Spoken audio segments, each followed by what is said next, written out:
So MK's been announced. We got to see the trailer. I unfortunately, we were following up the story of the little hints they were giving us, whether it's on Twitter, the Twitter Spaces Ed Boon was having with those weird songs in the background. People are trying to decipher things, and then the clock, and it goes from 11 to 12, or rather, no, it doesn't. It switches. It goes to 1. Psych. What does this mean? NRS community being super infamous for just taking every little, just anything we can get, please, and just blowing it up to proportions. But we actually did get a trailer, and dude, where were you, man? Where were you, and how were you feeling when you saw the trailer? So I was at a gym class with my son, and I had to stop everything and watch this at 9 a.m. And I'm like, all right, we're getting ready. We got to get there early, so you can take your shoes off, go into the gym class, and Daddy's going to look at his phone from 9 to 9:05. Priorities. Yeah, no, it was, Priorities. Yeah. Hey, he was fine. He's good. He was in a big padded, fun little, kid gym that he goes to. Run to the gym, throw him the phone page. Just swim, baby. I'll be right back. You got it. Hey, yeah. I mean, he was good. He's fine. I'm not irresponsible, but yeah, I could not wait, and it was just 9 a.m. Okay, perfect. Cool. Right at that time. Yeah. No, this is insane. We all kind of knew it was coming, and you could kind of see from that they're at least, again, I don't have any inside knowledge. I'm not trying to give anything away, but you can kind of see from the way that the trailer looks and where it starts off, it's just a continuation of the Aftermath DLC from MK11, which made a lot of people think that they were gonna retcon everything. Can we talk about the violence and the gore? Because that was a big topic. We'll get to the violence. Is that on the agenda? Oh yeah, we're gonna talk everything. Whatever you want to talk about, we're talking about it. But actually, I do want to hint at what you said, because following the trailer's release, right, we got a combat call? It's like combat cast, basically, is what it was, but they just called it something else. Community call, combat, something like that. But we got to see Tyler, we got to see Ed Boon, and it just really kind of start breaking down a couple of things. But some interesting tidbits that Boon kind of brought in here was something specific. He says that he kind of contradicts what we're all seeing, which I find interesting. And he's saying verbatim in the stream, he said, "This is not a continuation of MK11." And I'm like, when he said that, I was like, that's weird. I'm seeing, Fire Lord Liu Kang. That's exactly a continuation from MK11. But maybe what he was trying to state is we're not continuing that timeline, obviously, because by the end of the Aftermath, post Chronica, Shang Tsung getting beat, everything, in the canon ending, right? You can pick the two different endings. Liu Kang recreates the timeline, right? And he sees Kung Lao or a Kung Lao. Wasn't confirmed as to who it was, but it was pretty hinted with the Jade statue and stuff that this was the OG Kung Lao, the great Kung Lao, right? And that's what we were left at. Now in this trailer, we're seeing... Oh, sorry, but in this trailer, we're seeing another Kung Lao, but we're seeing a young Raiden, we're seeing a Katana Melina. So it's if this is supposed to be the past with that great Kung Lao, how can these characters exist? So more questions have really been brought up than anything else since the trailer dropped. Yeah, a lot of people have been dissecting things and trying, even just stating the fact that, I guess to go back on what you were saying that Ed Boon said, I think he's kind of playing into the idea that there's always a time travel paradox. So for me, personally, when I look at anything, when I consume any kind of media, I don't like the time travel thing. I think it's kind of a way, it's kind of a cop out in most situations. But what I think he means is it's not a continuation from the MK11 storyline, is the same way that MK9 wasn't a continuation of the Midway era. The Midway era ended with Raiden going back to reset things, but it never referenced that era again. So I think this is we got there, but we're not referencing that. Yeah, exactly. It's a cute little chart you have here. Yeah, there's a tweet tweet that went online. Yeah, trust me, man. We look into it. So Uncanny Carlos went to Twitter and just kind of posted up the timelines, just basically a visual of what you just explained.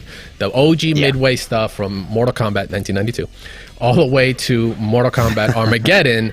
That's the timeline. Raiden by the end of it resets things in Mortal Kombat 2011. See, this is already getting fucking tiring.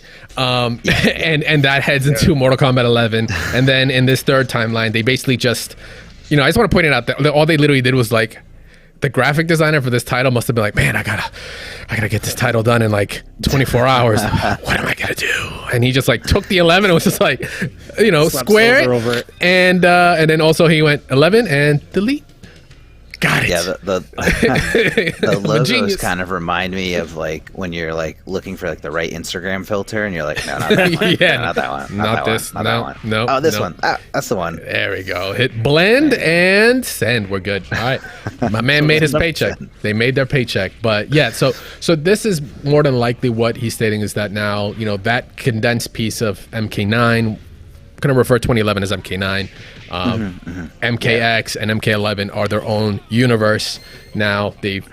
Once they've opened that kind of floodgate. It's kind of like we've talked about it before. Like it happened in like superhero comics, right? When the death of Superman happened and then he was brought back, comics was changed forever. Where now it's like they don't really have to abide by the rule. Time travel kind of fits the same way. You saw it in people talk about it in Marvel movies nowadays. It's like, oh, there's time travel, so Robert Downey Jr. can come back as Iron Man at some point in another universe, or this or that. That's how they're able to kind of like X factor everything. Not to bring more Marvel references in there, but they can X factor everything to kind of connect things. And now MK's basically been put in that same situation. But that just leads me to wonder about certain things because we were just building on a new generation of fighters, of characters, right? Like Johnny Cage and Sonya had a kid, right? You got Cassie, you had Jackie, you had Takeda, you had Kung Jin, right? Kung Jin, am I thinking that right? Yeah, okay. I hate it. I hated that character. I hated playing against him in 10. They were building these characters to kind of pass that torch, which I thought was like really interesting because it was a very fragile thing for them to do because of the legacy of your Johnny Cages, your Liu Kangs, all that stuff. And I was like, okay, cool. And they brought him to MK11. It was a little more centric with like Cassie, right? In the beginning of the story with spoilers. I don't want to spoil stories if you haven't played MK11, but go play it. It's centric around her and certain things that happen. I know it's been out for years, but I'm like, hey, you never know. Somebody's going to pick up MK11 now because MK1's been announced. So that's true. It is what it is. And I'm like, are they just going to take all that work and just, throw it to the wind now? It's like, that's an interesting move. I mean, I think the whole birth of the next generation happened because of X, because they wanted to show that so much time has passed. Because if you look at your first timeline there, the time between MK1 and MK Armageddon isn't like generational. Like you have characters that have been in all of them and they're relatively still young, you know what I mean? Like you don't see old Sonya or old Johnny, and I feel like that's just kind of something that they wanted to demonstrate and highlight in that. And then they also did it again in MK11, but differently with like a time lapse, showing the old versions and the young versions of those legacy characters. I think generally people didn't really like the combat kids, the next generation, and then that's kind of why we lost a lot of focus of them story wise for MK11. Again, that's just my theory. I don't know. I don't write for them. I don't have any like inside tidbits on that. It's just what it appears to be. Editor, please put in a counter every time Darth Arma states he does not have insider knowledge. Okay, we just want to make the record clear here in case any NRS people start looking for him. Yeah, no, I mean, there's like so much like leak stuff going out. Absolutely. And people are. I mean, I'm okay with not talking leaks if you guys are okay with that. Listen, we talk all news here. We're bringing it up. We're talking all news here. So if you're okay with it, then we'll talk about it. But if you don't want to talk, hey, that's fine. Leave it to you, my man. I feel like that was subliminal. I don't really have much to say about it. I don't personally dive into that. But it's just kind of it's almost like taboo in our community right now, where people are like, don't talk about it. Why'd you make a video about it? But you know what? No one knows. Like, honestly, like no one really knows. And there's so much fake shit out there. Yeah, exactly. We put it all, don't worry, we'll talk about it, but everything is always with a disclaimer. Take it with a grain of salt because we can't confirm nor deny it is. But would it be cool if such and such showed up? Yes. Would it be cool? All right. But will we have anything else to speculate on it? No. Like, we're not going to have anything else. We're not going to build up on a lie. It's just like, this is what we heard. Sure. It's going to be like the old days in the 90s. Yes, you can definitely play as Ermac. You can definitely play as this. Yeah. It's just like, I did it. I have the photo proof. Like, sure you do, Val. Like, sure you do. This definitely feels like the one time I feel like, as much as we're saying like leaks have gotten out and whatnot, this feels like the most covered up Mortal Kombat for a long time. Like, people knew it was coming, but we didn't know anything. For what? Like, almost like 2 years? A little bit more? It felt like... Yeah, we just didn't know if it was going to be like Injustice. Is it going to be Mortal Kombat? Is it going to be this? Is it Marvel? I mean, I feel like the shareholder meeting leak was definitely the... I think that was when everyone figured out, like, okay, this is real. Like, people were still holding out hope, and they're like, oh no, Ed Boon is like trolling, and he made him like leak it. I'm like, first of all, exactly. He's playing 5D chess, man.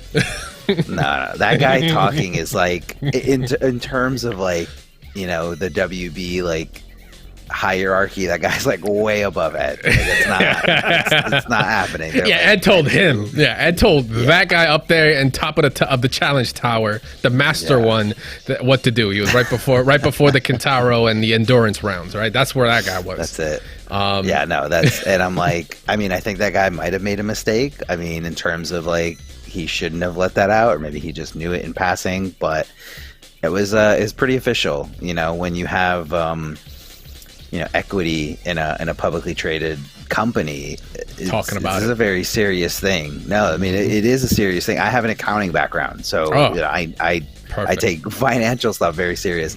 You don't really mess with stuff like that. Like, there's serious like legal action that can be taken like from something that's misleading in that. Like, let's say, because you have to kind of, the whole purpose of that meeting is for you to see the benefit or the liability of like, your stock in that company. And like, do I invest more? Do I invest less? Like, oh, new Mortal Kombat, that could be great. Maybe I should invest more. Oh, wait, it was a lie? That's bad.